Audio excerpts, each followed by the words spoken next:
आप सभी का इस वीडियो में स्वागत है। हमने केंद्रक और कोशिका द्रव्य के बारे में अध्ययन किया। आइए हम इस वीडियो में कोशिका अंगक या कोशिकांग यानी सेल ऑर्गेनेल्स के बारे में जानेंगे। दोस्तों, आपको पता है कोशिका अंगक क्या होते हैं? जी हां, हम कोशिका के अंदर पाए जाने वाले भागों और उनके कार्यों के बारे में जानेंगे।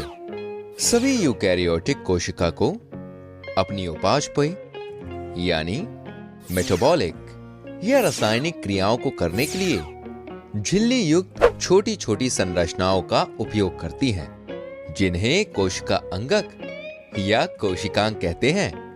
और बहुकोशिकीय जटिल संरचना जैसे पौधे और जंतुओं के शरीर में होने वाले कार्य में सहायता हो सके, ये कोशिका अंगक है। केंद्रक अंतर्द्रव्यीय जालिका, गोल्जी उपकरण, माइटोकॉन्ड्रिया, प्लास्टिड और राजधानियां केंद्रक के बारे में हम जान ही चुके हैं। अब हम कोशिका अंगक अंतर्द्रव्यीय जालिका यानी एंडोप्लाज्मिक रेटिकुलम ईआर के बारे में जानेंगे। यह झिल्ली युक्त नालिकाओं और शीट का बहुत बड़ा तंत्र होता है। इसकी रचना कोशिका झिल्ली जैसी होती है। अगर हम इसको सूक्ष्मदर्शी में गौर से देखें तो दोस्तों, आपको इनकी संरचना में कोई फर्क नजर आ रहा है? जी हां, कहीं पर ब्लैक डॉट्स हैं, कहीं पर नहीं। जिस अंतर्द्रव्यीय जालिका पर ब्लैक डॉट्स होते हैं उन्हें खुरदरी अंतर्द्रव्यीय जालिका कहते हैं, और जिस पर डॉट्स नहीं होते हैं उन्हें चिकनी अंतर्द्रव्यीय जालिका कहते हैं। क्या आप जानते हैं कि ये ब्लैक डॉट्स क्या हैं? ये ब्लैक डॉट्स को राइबोसोम कहते हैं। राइबोसोम गोलाकार बनावट के और बेहद घने होते हैं। यह राइबो न्यूक्लिक एसिड और प्रोटीन से बने होते हैं। इनका मुख्य कार्य प्रोटीन संश्लेषण होता है। दोस्तों, क्या आपको पता है ये कोशिका में कहां बनते हैं? हम आपको बताते हैं।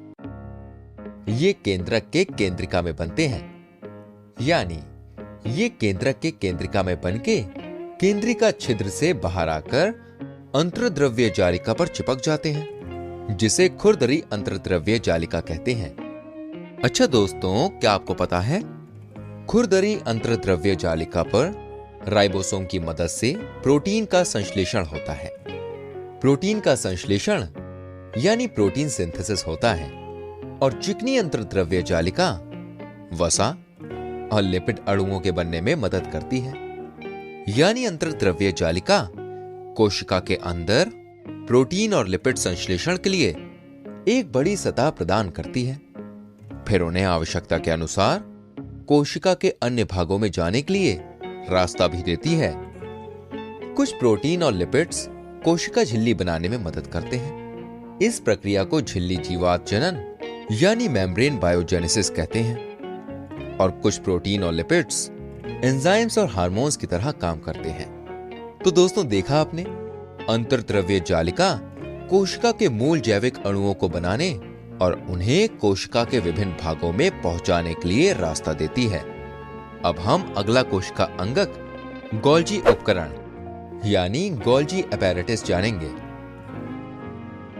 दोस्तों, इसे गोल्जी बॉडी, गोल्जी कॉम्प्लेक्स भी कहते हैं। इसकी खोज कोशिका में 1898 में कैमिलो गोल्जी ने किया था।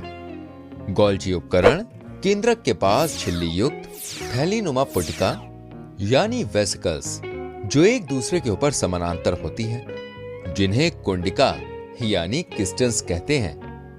गोल्जी उपकरण में गोलाकार पुतिकाएं यानी वेसिकल्स और नलिकाएं यानी ट्यूब्यूल्स भी होती हैं। गोल्जी उपकरण अंतर्द्रव्यीय जालिका से संश्लेषित पदार्थ, प्रोटीन और लिपिड्स को पुतिकाएं यानी वेसिकल्स के जरिए लाता है, और फिर उन पदार्थों का संचयन यानी स्टोर, रूपांतरण यानी मॉडिफाई और बंद यानी पैकेजिंग करके कोशिका के बाहर और अंदर अलग अलग जगहों पर भेजता है। इसी वजह से इसे कोशिका का डाकघर यानी पोस्ट ऑफिस भी कहते हैं। गोल्जी उपकरण से लाइसोसोम का भी निर्माण होता है। चलिए अब हम लाइसोसोम के बारे में अध्ययन करेंगे। यह कोशिका का झिल्ली युक्त कोशिका अंगक है और इसमें बहुत शक्तिशाली पाचनकारी एंजाइम्स हैं जो सभी कार्बनिक पदार्थों को तोड़ सकते हैं। दोस्तों सोचो, इसमें ये शक्तिशाली पाचक एंजाइम्स कहां से आते हैं? जी हां, ये पाचक एंजाइम्स चिकनी अंतर्द्रव्य जालिका पर बनते हैं और गोल्जी उपकरण के पुटिका यानी वेसिकल से लेकर कुंडिका यानी किस्टन्स में पैक यानी पैकेजिंग करके लाइसोसोम बनाते हैं। दोस्तों सोचिए, ये लाइसोसोम में क्या करता है? जी हां, कोशिका के अंदर कोशिका अंगकों के टूटे फूटे भागों और बाहर से आने वाले उपशिष्ट पदार्थ जैसे बैक्टीरिया, भोजन आदि लाइसोसोम में चले जाते हैं और उसका पाचक एंजाइम इन्हें छोटे छोटे टुकड़ों में तोड़ देता है और कोशिका को साफ करते हैं। और जब कोशिका किसी कारण से क्षतिग्रस्त या फिर मृत हो जाती है तो लाइसोसोम फट जाते हैं और एंजाइम्स अपनी ही कोशिका को पाचित कर लेता है। इसलिए लाइसोसोम को कोशिका की आत्मघाती थैली यानी टेक्स्ट भी कहते हैं। तो इस तरह से लाइसोसोम कोशिका को साफ रखने का काम करता है। दोस्तों अब हम माइटोकॉन्ड्रिया के बारे में जानेंगे। दोस्तों माइटोकॉन्ड्रिया में दोहरी झिल्ली यानी 2 लेयर्ड मेम्ब्रेन युक्त कोशिका अंगक है।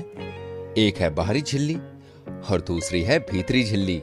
इसकी बाहरी झिल्ली में छिद्रित यानी पोरस होते हैं और भीतरी झिल्ली बहुत अधिक फलित यानी डीपली फोल्डेड होती है।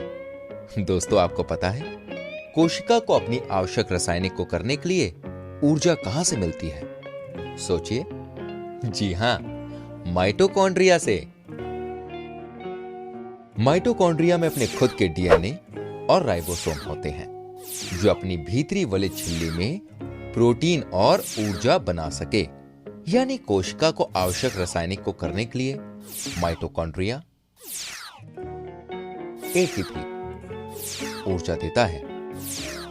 एटीपी एक ऊर्जा का ही रूप है, इसलिए इसे कोशिका का ऊर्जा घर यानी पावर हाउस भी कहते हैं। तो देखा दोस्तों आपने, माइटोकॉन्ड्रिया कोशिका के लिए ऊर्जा का निर्माण करता है। अब हम अगले कोशिका अंगक प्लास्टिड के बारे में जानेंगे। दोस्तों आपको पता है ये केवल पादप कोशिकाओं में ही होते हैं। ये 3 तरह के होते हैं, क्लोरोप्लास्ट, क्रोमोप्लास्ट और ल्यूकोप्लास्ट। क्लोरोप्लास्ट हरे रंग का होता है, क्रोमोप्लास्ट रंगीन होता है, ल्यूकोप्लास्ट ये रंगहीन होता है। चलिए इनके बारे में जानते हैं। सबसे पहले है क्लोरोप्लास्ट। दोस्तों आपको पता है पौधों का रंग हरा ही क्यों होता है? सोचिए। जी हां, इसी क्लोरोप्लास्ट की वजह से इसमें हरे रंग का क्लोरोफिल वर्णक होता है जो पौधों को हरा रंग देता है। यही नहीं दोस्तों, ये पौधों में प्रकाश संश्लेषण यानी फोटोसिंथेसिस करने में भी मदद करता है। ये एक दोहरी झिल्ली युक्त कोशिका अंगक होता है। इसकी भीतरी संरचना में बहुत सी झिल्ली वाली परतें होती हैं, जिसे थाइलाकॉइड जो स्ट्रोमा नाम के तरल पदार्थ में स्थित होती है। चलिए अब हम क्रोमोप्लास्ट के बारे में जानेंगे। दोस्तों आप लोगों ने कभी सोचा है कि पौधों में फलों, फूलों और विभिन्न रंग के पत्तों में रंग कहां से आता है? जी हां, इसी क्रोमोप्लास्ट की वजह से। दोस्तों ये रंगीन प्लास्टिड होते हैं और ये पौधों में रंगीन फूल और फलों में कई तरह के रंग प्रदान करता है। चलिए अब हम ल्यूकोप्लास्ट के बारे में जानेंगे। दोस्तों ये रंगहीन प्लास्टिड है जिसमें स्टार्च, तेल और प्रोटीन जैसे पदार्थ संचित होते हैं।